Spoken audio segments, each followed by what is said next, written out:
Hey everybody, this is Darren Sabedra again with the Mercury News, East Bay Times Bay Area News Group, here with Mike Lefkow. Mike, we're in the process of wrapping up the 8th weekend of the high school football season, and let's start it with the game that you were at. You were out in Antioch, and I was expecting a closer game. I mean, I'm following that game on Twitter, and couldn't believe the margin early. What happened? Yeah, it was over quick. Liberty just came out, and they were on fire from the get-go. Sione Vaki took the opening kickoff 92 yards for a touchdown, and it just seemed that everything went Liberty's way after that. They tried some gimmick plays, fake punt set up another touchdown. Tyrell Sturgis-Kofer ran for 159 yards. By the time it was over quickly. It was 35-0 at halftime, I think. Wow, and you saw Antioch beat Clayton Valley. I mean, can you put anything into those two results, or are they just two entirely different games? And I mean, or is the gap now between 2 and 3 that wide? Well, you know how a lot of times games will snowball, and to a certain degree, it did snowball in Antioch. But Liberty is a very good football team, and if Liberty played Clayton Valley, I don't know what would happen. I don't know if it would be a close game or Liberty could take charge and beat them by 20 points. I do know that in the last 6 quarters, the second half last week against Freedom and last night, they've outscored their opponents 86-0. And this is Freedom and Antioch, which are two good teams. Not right. Great teams, but two good teams. Right. And Liberty's got it going right now. Right.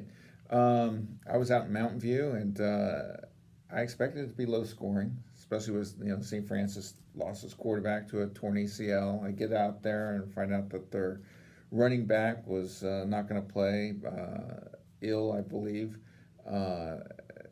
Several other injuries on the offensive front, so I'm figuring this is going to be an old-fashioned WCAL game, and that's what it was. It was 0-0 at halftime, and you just figured that some team was going to catch a break or make their own break. And lo and behold, Joshua Picola, a guy I know you like, commits to Stanford on Thursday, and then on Friday night makes a huge interception on the sideline to give St. Francis a short field. The Lancers take advantage, go in, and score a touchdown early third quarter.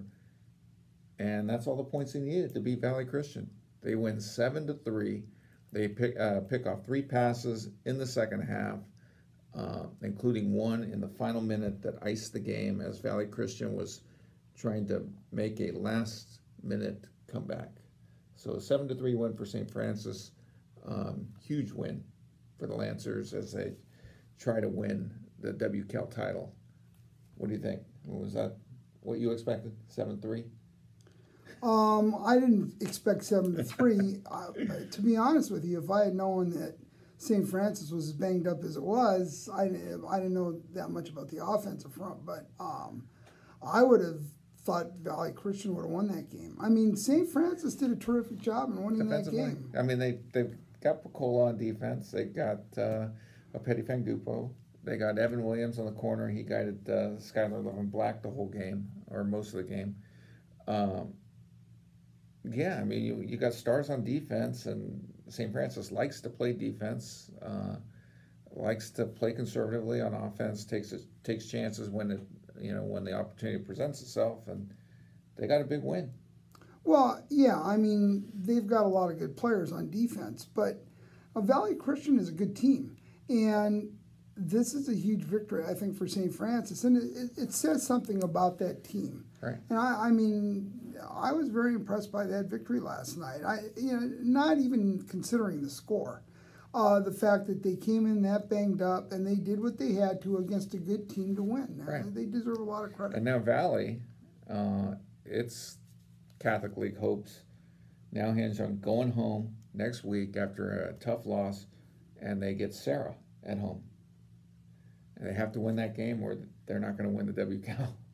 Well, I mean, I would have to make Serra the favorite in that game. I mean, it's a tough loss for Valley Christian. Right. You just have to suck it up now and go out there and give it your best. But I think right now I'm more impressed with what St. Francis did. Big win. That's a huge win for them. Big win. They deserve hats off. Another team that got a huge win last night was Pittsburgh. I talked to Victor Galley today, and he said the defense played really well, and the running game produced. Had to, because Trey Turner was out with that clavicle injury.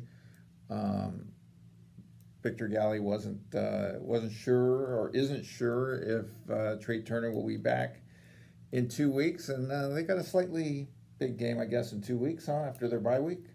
Well, Liberty is coming in, and Liberty is hot right now. I mean, right now, Liberty to me is probably the hottest team out there. Outside of De La Salle? Outside of De La Salle. Or maybe not. Well, we'll talk about De La Salle here in a second. But Liberty is really at the top of their game right now. Right. And it'll be interesting to see how if Pittsburgh doesn't have Turner, how they react to it. I mean, Pittsburgh's a heck of a team. Right. They got good personnel, and I don't think they're a team that is devastated by losing a quarterback. I think they can handle that. I think they're a lot like St. Francis's. They'll figure out something. Right. I expect a terrific game in 2 weeks, but we will have plenty of time to hype that one up, including in the newsletter on Monday, where we'll start writing about that game, which I'm sure we'll write quite a bit about. No, it'll be a heck of a game. Right. The top-ranked team in our rankings, De La Salle. They were back on the field for the first time in 2 weeks, playing a league game for the first time in 7 years. And I'm thinking, after seeing that first quarter score and middle second quarter score, maybe they're not going to be in that league. What was that score at halftime? It was like crazy. Yeah, I don't recall what the score was. Well, they won 55 to nothing over Monte exciting. Vista, and you went into that game thinking Monte Vista's defense could slow down the Spartans. I looked at it and I said I thought it could be competitive. I didn't think De La Salle was going to lose, but I thought maybe it would be 28-3, 35-3. I didn't think it would be 55 to nothing. Well, I thought it would be like 43-3, 43-7. So even I was off a little bit. Right. No, I mean, I was quite surprised when I saw it was 55 to nothing. De La Salle is good, and the thing is, they've had a great defense all year, and as De La Salle teams do, they're starting to peak toward the end of the season. Definitely. I'm going to have to tip my cap to you on your Wilcox prediction. Called it a trap game, and they did win. They won at Los Gatos last night, but it was not easy. They win 25-19. Wilcox committed 5 turnovers in that game and survived. Well, 5 turnovers is going to make it close.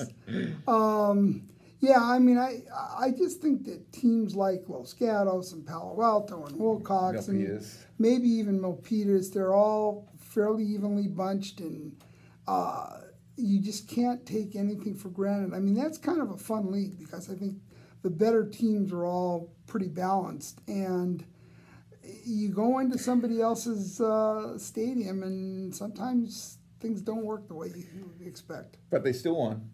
Next week they go home, I believe it's at home, to play Homestead in Darryl Page's return to football, I guess. We haven't checked, but that's the game that was circled on the calendar, that he's returning after transferring from St. Francis.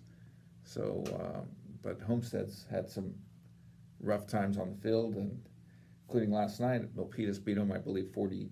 42-14. 42-14. So it was 42-0 at halftime. Right. So it was. But the big game for Wilcox is in 2 weeks when they play Milpitas. I mean, the thing is Milpitas is not. I mean, they're in the. You said they're right in there now. Yeah, I mean, if they beat Wilcox, they all have one loss. It's a young Milpitas team, and clearly they're getting better as the season moves along. I mean, they had the really bad loss a couple weeks ago to Palo Alto, and they lost to Dublin as well. But since then, I mean, they could win at home against Los Gatos and then blow out Homestead last night. Well, they lost some key kids last year. I mean, one playing at Notre Dame. Right, one playing at Notre Dame. The Bracey brothers, I mean, those two were very talented players, and it's not easy to overcome losses like that. Right. Anything else of note? I'm trying to think of some of the other results. Bishop O'Dowd had a closer game than expected. Yeah, Grenada beat Amador 35-23. That was Grenada got down 9-0 early in the game, and then came back, scored 3 straight touchdowns, and then they traded touchdowns after that. But nice win for Grenada, and they look like they might be the best team in that division in the East Bay Athletic League. Clayton Valley beats Campo, but it was close for a while, and then they pulled away at the end, 35-7. So. Yeah, I mean, right now Clayton looks pretty good. They're, I don't know. I was just very impressed by Liberty last night. I just couldn't believe what I was watching. Are they ready to take down? Are they ready to take? We're getting calls here. We don't have our phone line out there, do we? Not publicly. No. Anyhow, you want to turn your phone off, or is it an important call? Well, it's I can call back. We're getting calls here. Where were we? Well, we just talked about, kind of summed it up, the Grenada win and Bishop O'Dowd struggling with San Leandro, which Napoleon Kaufman, the O'Dowd coach, said he thought that was going to be a tough game. Yeah, and it was. Yeah. Trying to think. Live Oak suffered its first loss in the league, gets beat by Piedmont Hills. The Piedmont Hills quarterback had a big game, huge numbers on both sides of the ball. Overfell still undefeated, gets a big win at Branham, 42-0. Started slowly, was only, I believe, 8-0 at halftime, and now scored 34-0 in the second half. Some teams are going to get rattled around in the top 25 this week, I think, because when you have big margins, you've got to take that into account as you're ranking teams. Right. And some teams, Las Lomas, I was looking, they have a bye in the last week of the season, so they've got their regular season ends a week from Friday. It's hard to believe we're almost at the end. Yeah, it gives them extra time to prepare for the 16-team North Coast section brackets. Your favorite. Well, I mean, I still think they should be 18 brackets. Yeah, we all do. But obviously not all of us, because they still have 16. Somebody thinks they should have 16. Well, people at the North Coast section office. It's money. That is money. All right, that's a wrap here from lovely Dublin.